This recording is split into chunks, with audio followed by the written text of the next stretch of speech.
أعوذ بالله من الشيطان الرجيم.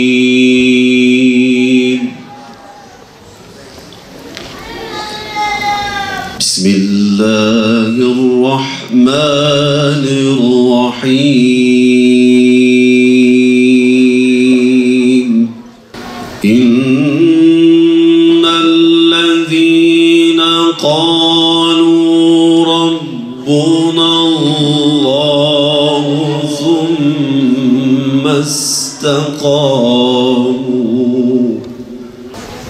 ثم استقاموا تتنزل عليهم الملائكة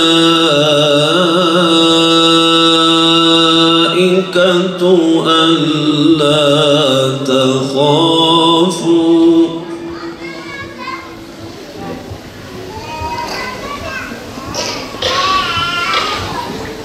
تتنزل عليهم الملائكة ألا تخافوا ولا تحزنوا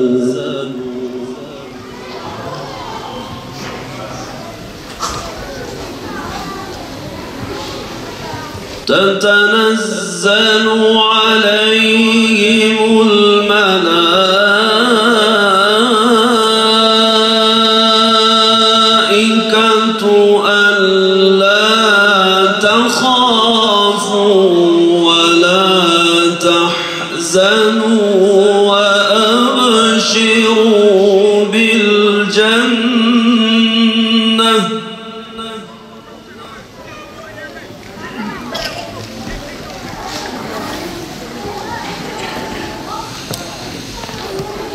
تتنزل عليهم الملائكة ألا تخافوا ولا تحزنوا وأبشروا بالجنة التي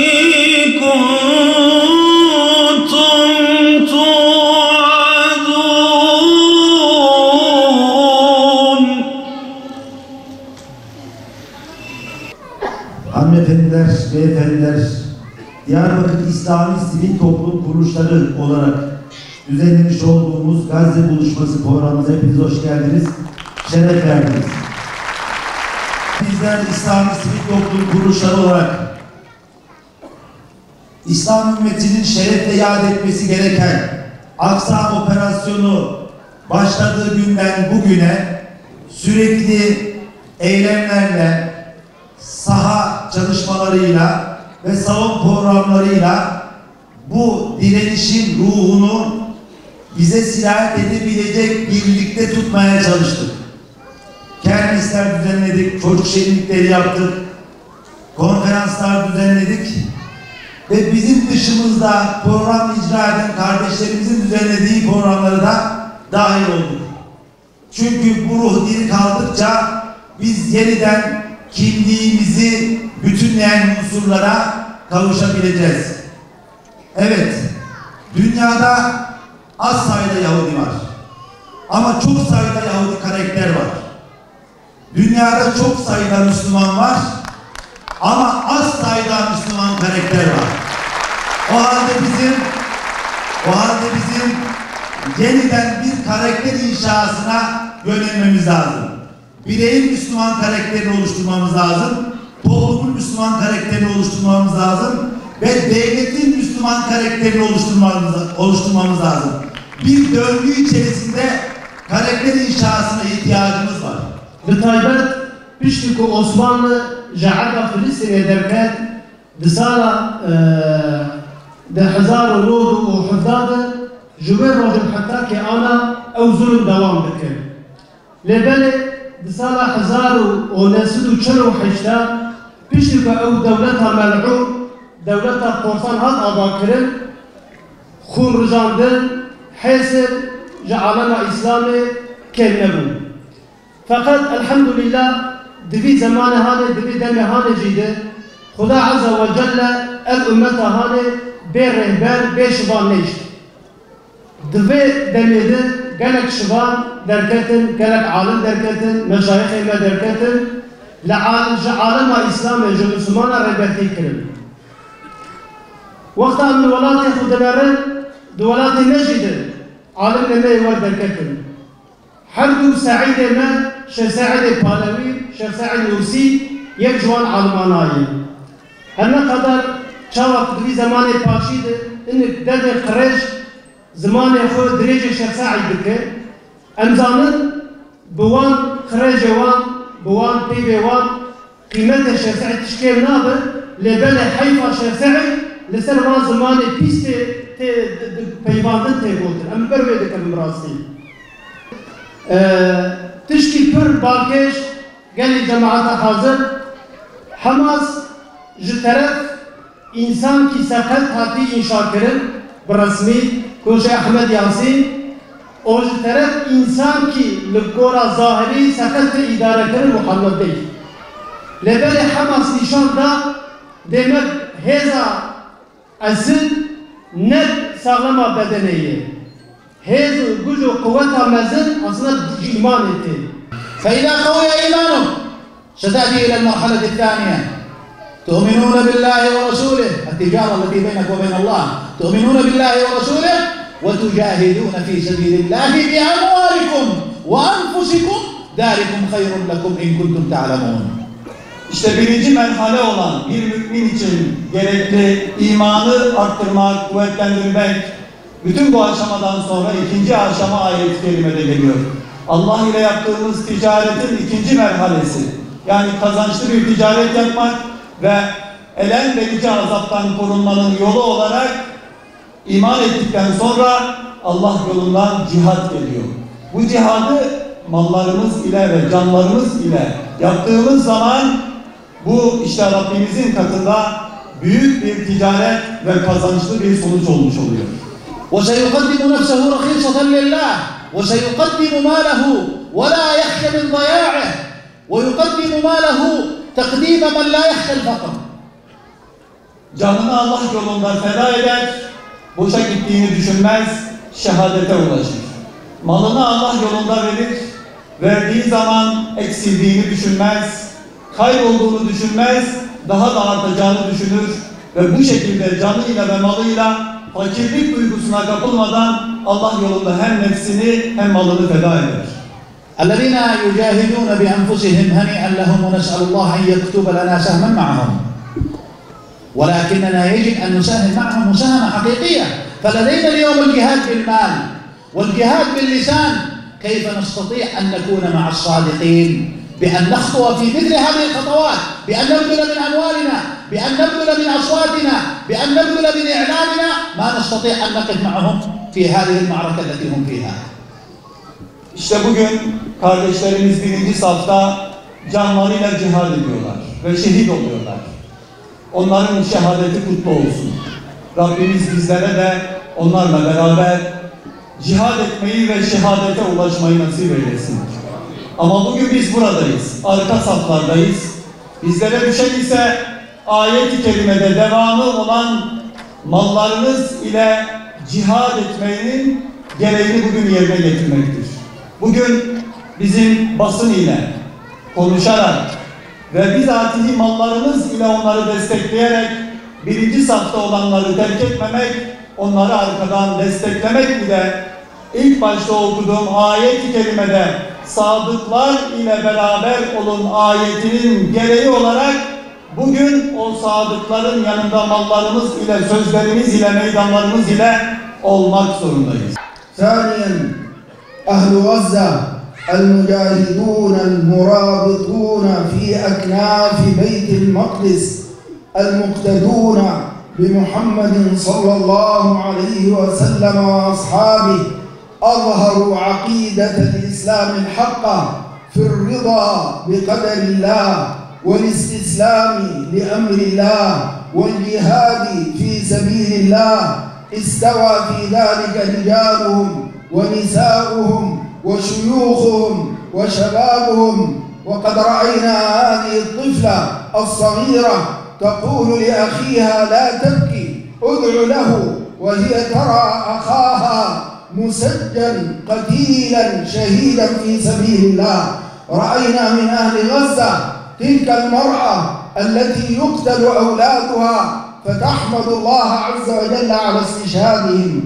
ورأينا ذلك الرجل الطويل القامة الملتحي الذي قتل أحفاده ويحمل إحداهن يقبلها ويضمها، لا يتسخط على قدر الله، لا يخمش وجها ولا ينتف شعرا ولا يشق جيبا. قدوته رسول الله صلى الله عليه وسلم، لا يقولون إلا ما يرضي ربهم، إنا لله وإنا إليه راجعون. Bu cihat hareketiyle Allah bizlere nice şeyler gösterdi. Allah'ın ayetlerinin Gazze'deki müminlerin hayatlarında nasıl tecelli ettiğini Allah bu cihad ile bizlere öğretti.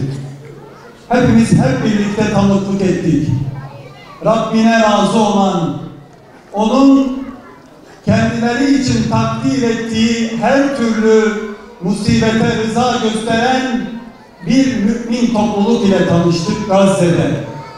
Üzerlerine her türlü şiddetli bombardıman yağsa da hamd eden çocuklar, yaşlılar, kadınlar gördük.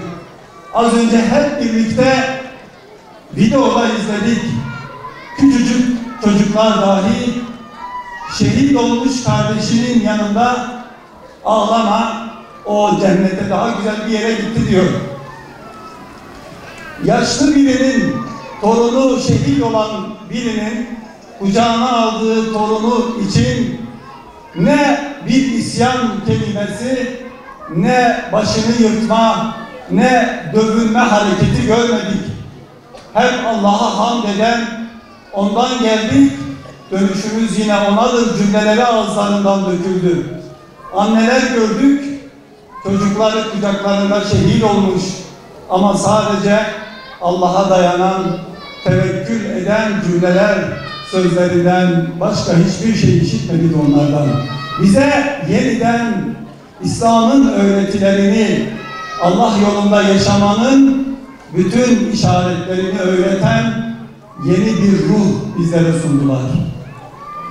ثالثا عمل أعداء الله خلال سنوات مضت على تشويه صورة الإسلام عن طريق التنظيمات العميلة المصطنعة التي هي صنيعة الصليبية والصهيونية من أجل أن يقولوا للناس بأن الإسلام دين الإرهاب، دين العنف، دين الدماء، وأن الإسلام يقتل الأطفال ويسيء إلى النساء.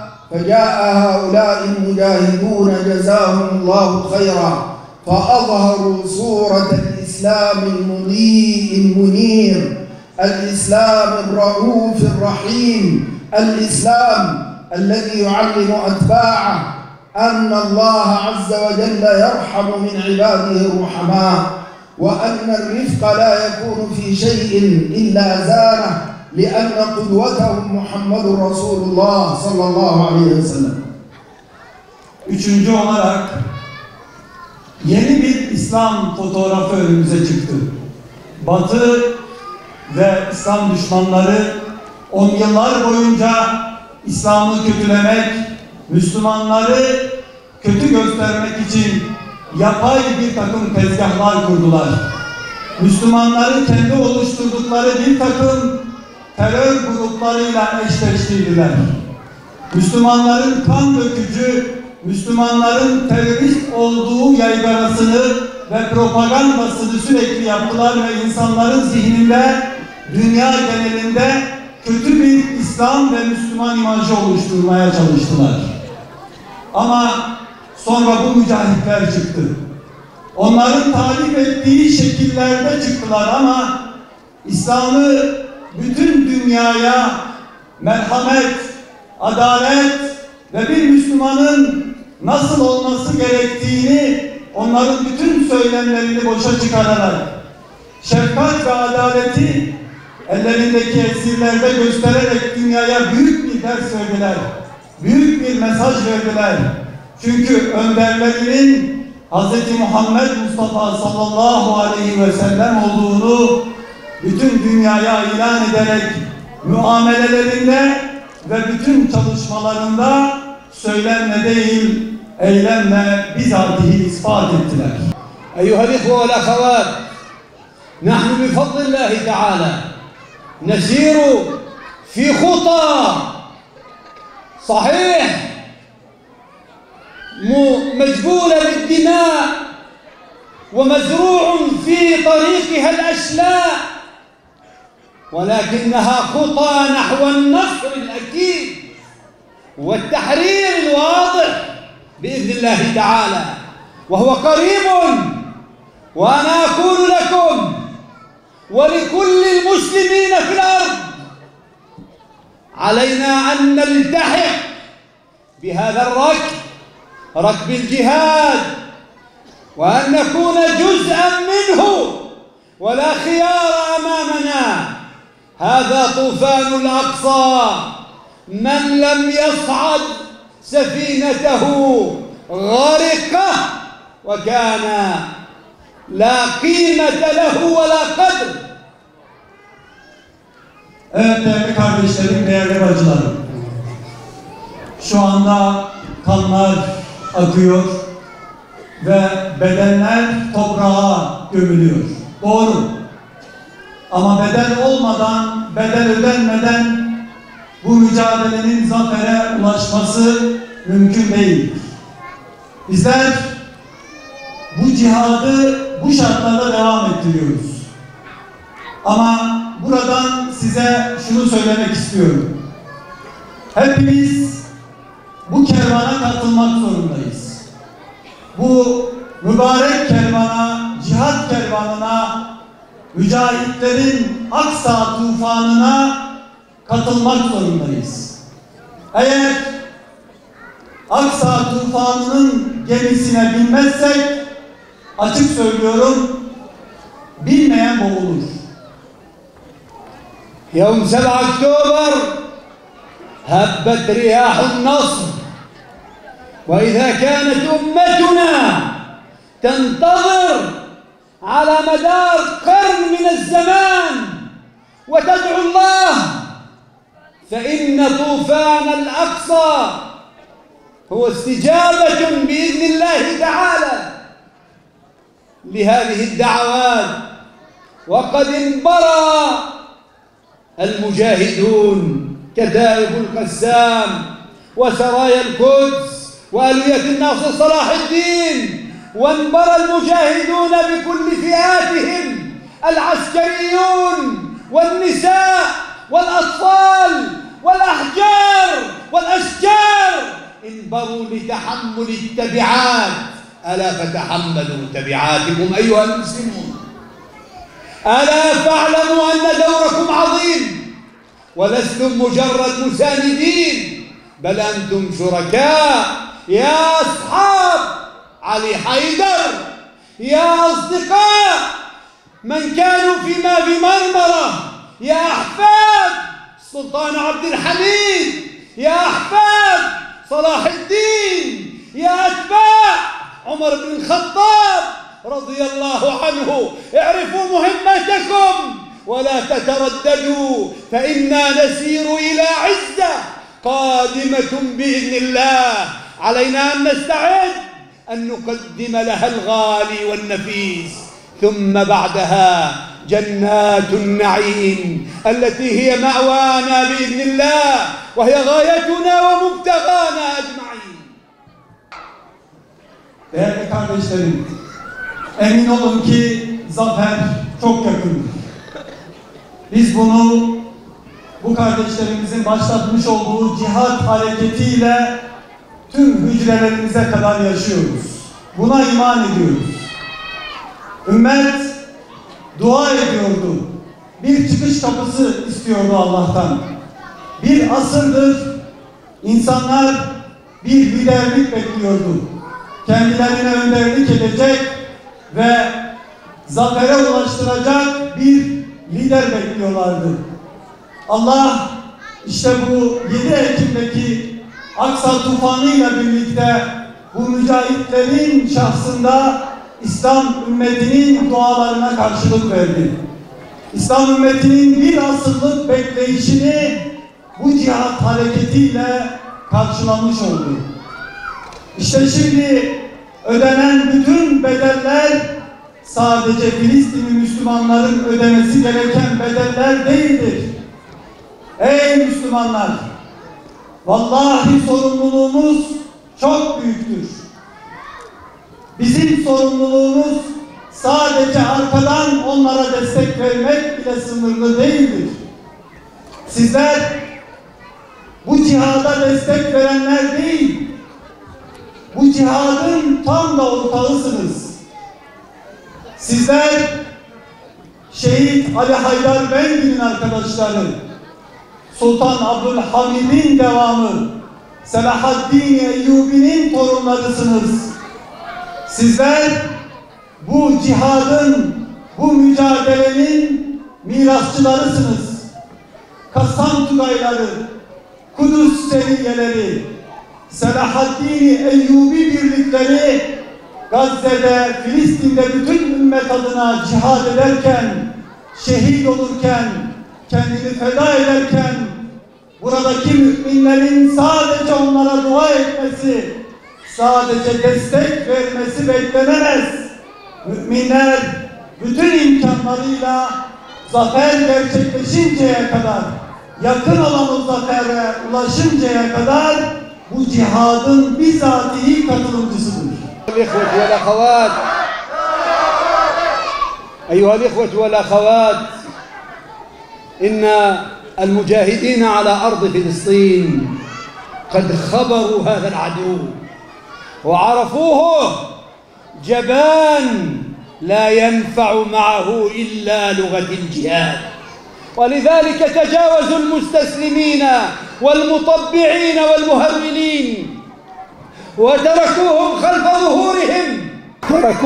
خلف ظهورهم وخاطبوا هذا العدو باللغة التي يعرفها.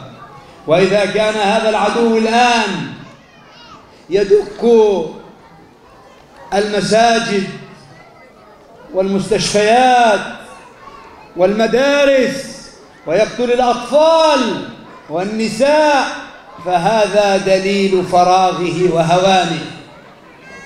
أما مجاهدون فهم يدكون دباباته وهم يدمرون ناقلات جنده وهم يقتلون ضباطه وجنوده الخائرين بكل رجولة وبطولة.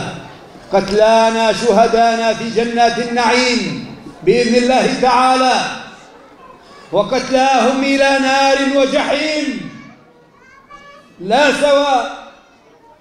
ثم نحن أصحاب حق لا بد أن نبذل كل ما بوسعنا وكل إمكاناتنا ولا أقصد بالحق حق فلسطيني، أقصد حق المسلمين، مقدساتنا، مسر الحبيب صلى الله عليه وسلم كيف نلقاه يوم القيامة؟ ماذا نخاطبه صلى الله عليه وسلم؟ نقول له كنا نأكل ونشرب وننام كالأنعام وتركنا مسراك تحت سياط اللئام. أيها المسلمون إن مهامنا عظيمة ولا ينبغي أن نبقى يجامل بعضنا بعضا أبدا والله. Mücahitler, Siyonist askerlerin gerçek yüzünü bütün dünyaya tanıttılar. Ne kadar korkak, ne kadar da perişan bir vaziyette olduklarını bütün dünyaya ispat ettiler. Öyle korkaklar ki tankların içerisinde saklanmaktan başka bir yol bulamıyorlar. Öyle korkaklar ki sadece camileri, okulları, sivil yerleşim bölgelerini bombalamaktan, yok etmekten, ellerindeki tonlarca bombayı buraya atmaktan başka hiçbir çözüm bulamıyorlar. Çünkü mücahitler onlara öyle bir pusu kurdu ki, onlara öyle bir şiddetli azap tattırdı ki tamamen dağıldılar. Bugün yaptıkları, işledikleri bütün zulümleri bir zafer olarak göstermeye çalışıyorlar. Ama mücahitler ne yapıyor? Onların subaylarını hedef alıyor. Onların askeri liderlerini katlediyor. Onların bizatihi kendi ürettikleri silahlar ile muhkem tanklarını, zırhlı araçlarını havaya uçuruyor. Onlara kurduğu tuzaklarla onları toplu bir şekilde cezalandırıyor, yok ediyor. Ama biz de şehit oluyoruz. Eşit mi bunlar? Bizimkiler, bizim şehitlerimiz cennette, onlarınkiler ise cehennemin dibinde. İşte bugün bu kahramanlığı gösteren, bu kahramanlık sayfalarını kanlarıyla yazan bu mücahitler, bugün bizim daha fazla onlara destek olmamız, onların bu mücadelelerinde ve cihatlarında, aksayı savunmalarında asla ve kata yalnız bırakmamak, onlara destek olmamız gerektiğini bizlere hatırlatıyorlar. Ümmeti Muhammed olarak zillet içerisinde düşmanın yanında olanları, onlara destek verenleri, onlarla normalleşenleri boş verin. Siz bizim kahramanlarımıza bakın.